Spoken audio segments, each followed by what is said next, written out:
ومن أحسن قولا ممن دعا إلى الله وعمل صالحا وقال إنني من المسلمين. کہ صحابہ کرام محفوظ بھی ہیں اور مغفور بھی ہیں، کہ اللہ رب العزت کی ذات کی یہ انتخاب شدہ جماعت ہے. اور جو حدیث میں نے پڑھی ہے کہ نبی کریم صلی اللہ علیہ وسلم نے فرمایا الصحابی کالنجوم، کہ میرے صحابہ ستاروں کی طرح ہیں. اب اس ستاروں کے ساتھ تشبیہ دی ہے. محدثین فرماتے ہیں کہ اس کے اندر دیکھو سمجھنے کی بات ہے. اب ستارے کہاں ہوتے ہیں؟ اوپر. اب یہ ستاروں کو دیکھنا پڑتا ہے اس طرح، اوپر دیکھو کہ ستارے نظر آئیں گے. تو نبی کریم صلی اللہ علیہ وسلم نے صحابہ کی مثال دی ہے ستاروں کے ساتھ، کہ اگر کوئی آدمی اوپر دیکھے اور ستاروں کی طرف جو ہے وہ تھوکے، اب تھوک کہاں پڑے گا؟ اپنے ہی چہرے پہ پڑے گا. ستاروں کا کچھ نہیں جائے گا، ستاروں کا کچھ نہیں بگڑے گا. تھوک اپنے چہرے پر پڑے گا، اپنا منہ گندا ہوگا. تو نبی کریم صلی اللہ علیہ وسلم نے صحابہ کو ستاروں کے ساتھ تشبیہ دی ہے کہ اگر میرے صحابہ کے اوپر کوئی بھونکے گا، بکواس کرے گا، تو اس کا وبال اسی کے اوپر پڑے گا. میرے صحابہ کو تو صحابہ محفوظ بھی ہیں اور مغفور بھی ہیں. اور یہ پکی اور ٹھیک بات ہے کہ جب صحابہ کو بکواس کرتا ہے، بھونکتا ہے، اللہ دنیا کے اندر اس کو سزا دیتے ہیں. اور ایسے ہے کہ یہ شیعہ جو ہے نا، ان کا کوئی مر جائے نا تو نماز جنازہ کے بعد یہ چہرہ نہیں دکھاتے. یہ جو بھونکنے والے ہوتے ہیں نا، ان کا چہرہ بدل جاتا ہے، کبھی یہ چہرہ نہیں دکھاتے. تو صحابہ کرام محفوظ بھی ہیں اور مغفور بھی ہیں. پہلے تو گناہ نہیں ہوتا. اگر گناہ ہو جائے ایسی توبہ کرتے ہیں، ایسی توبہ کرتے ہیں، جب تک توبہ کے آثار نظر نہ آ جائیں، قبولیت کے آثار نظر نہ آ جائے، تو اس وقت تک اطمینان نہیں ہوتا. جیسا کہ مثال وہ تین صحابی جو کہ ایک رسوا سے پیچھے رہ گئے، سستی اور قہری کی وجہ سے. اللہ رب العزت کی ذات نے یہ طلب کیا اور جو ہے انہوں نے اپنے آپ کو مسجد کے ستونوں کے ساتھ باندھ دیا کہ جب تک جو ہے اللہ کی طرف سے توبہ کا قبولیت کا اعلان نہیں ہوگا، نبی پاک صلی اللہ علیہ وسلم جب تک خود نہیں کھولیں گے، اس وقت تک ہم نہیں ہوگا. اور اللہ نے اعلان کیا. اس طرح حضرت ماعز اسلمی رضی اللہ تعالیٰ عنہ زنا ہو گیا، گناہ ہو گیا. نبی کریم صلی اللہ علیہ وسلم کی خدمت میں آ گیا. آگے عرض کیا رسول اللہ صلی اللہ علیہ وسلم گناہ ہو گیا. 4 دفعہ اقرار ہوا. نبی کریم صلی اللہ علیہ وسلم نے فرمایا کہ رجم کر دیا. رجم کر دیا گیا. اب باتیں کرنا شروع ہو گئی، باتیں پھیلنی شروع ہو گئی کہ کیا ضرورت تھی جا کر اقرار کرنے کی، چھپائے رکھتے، توبہ کر لیتے. نبی کریم صلی اللہ علیہ وسلم تک بات پہنچی. نبی کریم صلی اللہ علیہ وسلم نے فرمایا کہ سنو، تم میرے ماعز کے بارے کے اندر ایسی باتیں کرتے ہو. حضرت ماعز اسلمی رضی اللہ تعالیٰ عنہ نے ایسی توبہ کی ہے، ایسی توبہ کی ہے کہ انہوں نے اپنے لیے مانگی ہے، معافی مانگی ہے. خدا کی قسم اگر سارے مدینے والوں کے لیے مانگتا تو میرا اللہ سارے مدینے والوں کے بچے کرتا. تو جو صحابہ کرام کے خلاف بھونکتے ہیں، بکواس کرتے ہیں، تو اللہ تعالیٰ کی ذات دنیا کے اندر ان کو سزا دیتا ہے. مولانا عبد الرحمن جامی رحم اللہ تعالیٰ بہت بڑے عاشق رسول، بہت بڑے اللہ کے ولی گزرے.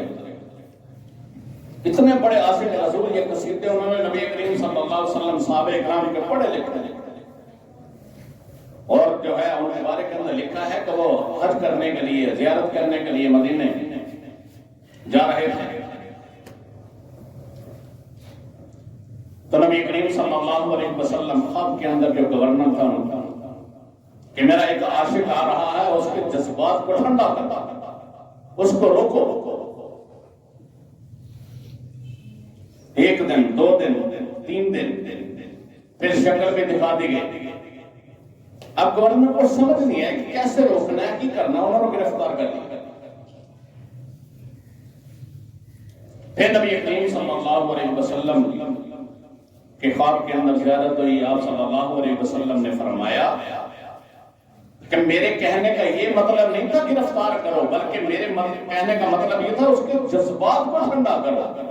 وہ ایسے جذبات کے ساتھ آ رہا ہے کہ وہ میرے روزے کے اوپر، میری قبر کے اوپر آ کر ایسے قصیدے اس نے پڑھنے ہیں کہ مجھے باہر نکل کر ان کے ساتھ معانقہ کرنا پڑتا ہے، اور میں قیامت سے پہلے باہر نہیں آؤں گا۔ اس لیے میں نے کہا جذبات کو ٹھنڈا کرنا۔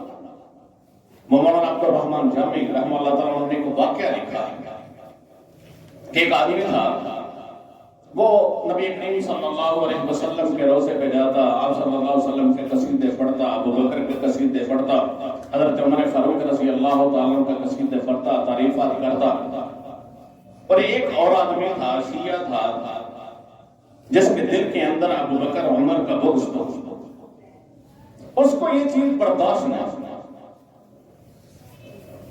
اور یہ جتنے بھی ہیں نا شیعہ، یہ جاتے ہیں ادھر عمرہ وغیرہ کرنے کے لیے جاتے ہیں، تو وہاں نہیں جاتے، روزے پہ نہیں جاتے، جنت البقیع کے اندر چلے جائیں گے، وہیں بیٹھے رہیں گے ادھر ادھر، کیونکہ وہاں ابو بکر بھی ہیں اور عمر بھی ہیں۔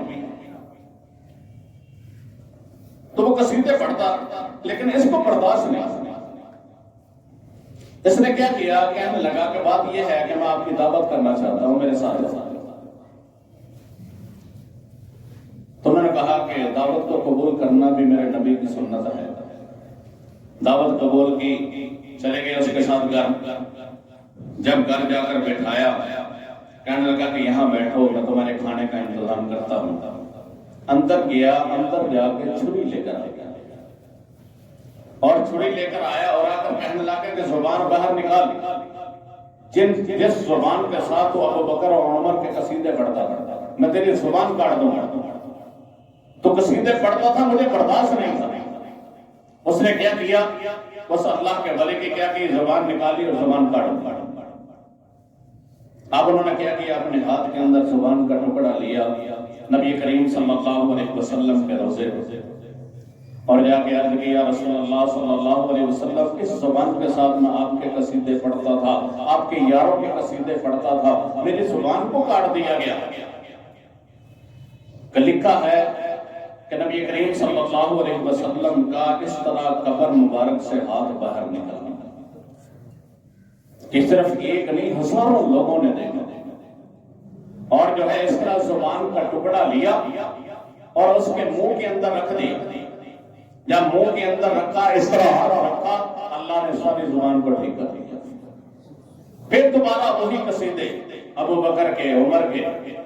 کچھ عرصہ گزرا، ایک اور آدمی آ گیا، آ کر کہنے لگا کہ میں آپ کی دعوت کرنا چاہتا ہوں۔ تو کہنے لگے کہ ٹھیک ہے، میرے نبی کی سنت ہے دعوت کو قبول کرنا۔ گھر لے گیا، خوب خاطر توازہ کی، کھانا کھلایا۔ کھانا کھلانے کے بعد جو ہے کہنے لگا کہ میں آؤ، میں ایک شخص کی تمہیں زیارت کراتا ہوں۔ وہ چلا گیا، لے کر گیا، اور آگے جاتے جاتے 2-3 کمرے تھے، تالے لگے ہوئے، تالے کھولے۔ آخر جو کمرہ تھا اس کا تالا کھولا اور اندر سور بندھا ہوا تھا، خنزیر بندھا ہوا تھا۔ یہ بڑے پریشان ہو گئے۔ اس نے پوچھا یہ کیا بات ہے، کیا ماجرا ہے؟ تو وہ آدمی کہنے لگا کہ بات یہ ہے کہ آپ کو شاید یاد ہو، کچھ عرصہ پہلے آپ کو ایک آدمی لے کر آیا تھا اور آپ کی زبان کو کاٹ دیا تھا۔ تو کہنے لگا کہ ہاں مجھے یاد ہے، اور اس نے کہا تھا کہ تو ابو بکر عمر کے قصیدے پڑھتا ہے، مجھے یہ برداشت نہیں، اس نے میری زبان کو کاٹ دیا تھا۔ اور کہنے لگا کہ میں اس سے بھی عجیب بات بتاؤں کہ وہ میرا باپ تھا، میں اس کا بیٹا ہوں، اور جب آپ گھر سے باہر نکلے تھے تو یہ جو سور بندھا ہوا ہے یہ میرا باپ ہے۔ اللہ نے شکل کو تبدیل کر دیا، یہ سور بنا دیا. تو اللہ دنیا کے اندر سزا دیتا ہے. تو صحابہ کرام کی جماعت بھی میرے اللہ کا انتخاب ہے، اور جو ہے انبیاء کرام کی جماعت بھی میرے اللہ کا انتخاب ہے. اور پھر ایک بات ذہن کے اندر یہ بھی رکھو کہ بھئی نعرہ کیا لگایا جاتا ہے، یہ پنج تن پاک، اور نام نہاد جو سنی ہے وہ بھی یہی نعرہ لگانا شروع کر دیتے ہیں، پنج تن پاک. اور یہ بھی سبق یاد رکھو، ایک سبق تو یہ یاد رکھو کہ صحابہ کرام کیا ہیں، محفوظ بھی ہیں، مغفور بھی ہیں. اور ساتھ ساتھ یہ بھی یاد رکھو کہ یہ پنج تن پاک والا جو نعرہ ہے یہ شیعوں کا نعرہ ہے. اور اس پنج تن پاک سے کیا مراد لیتے ہیں، وہ حضرت علی، حضرت فاطمہ، حسن، حسین اور آپ صلی اللہ علیہ وسلم، یہ 5 نام لیتے ہیں کہ یہ 5 پاک ہیں، باقی نعوذ باللہ ان کے نزدیک سارے ناپاک ہیں، سارے جہنمی ہیں. تو یہ نعرہ ان کا ہے. اور نام نہاد سنی جو ہے یہ بھی نعرہ لگانا شروع کر دیتے ہیں، کیا پنج تن پاک کا. تو بھائی پنج تن پاک نعرہ ٹھیک نہیں، بلکہ نعرہ کیا ہے، سب تن پاک. کیا نام پر نعرہ ہے، سب تن پاک. پنج تن پاک نہیں، سب تن پاک، یعنی سارے صحابہ پاک ہیں. کہ اللہ رب العزت کی ذات نے فرمایا رضی اللہ عنہم ورضوا عنہ. جب اللہ نے فرما دیا کہ میں راضی ہوں اور کل قیامت والا دن اتنا اجر عطا کروں گا کہ یہ میرے اجر کے اوپر جو ہے یہ بھی راضی ہو جائیں گے. جب اللہ نے معافی کا اعلان کر دیا، اللہ نے جنت کا اعلان کر دیا ہے، اور اب کوئی بکواس کرتا بھی رہے تو صحابہ کا کچھ نہیں بگڑے گا، اور اس کا ایمان بھی خراب ہوگا، دنیا بھی خراب ہوگی، آخرت بھی خراب ہوگی. اللہ رب العزت کی ذات سے دعا ہے ہمارے دلوں کے اندر اللہ صحابہ کرام کی عظمت اور محبت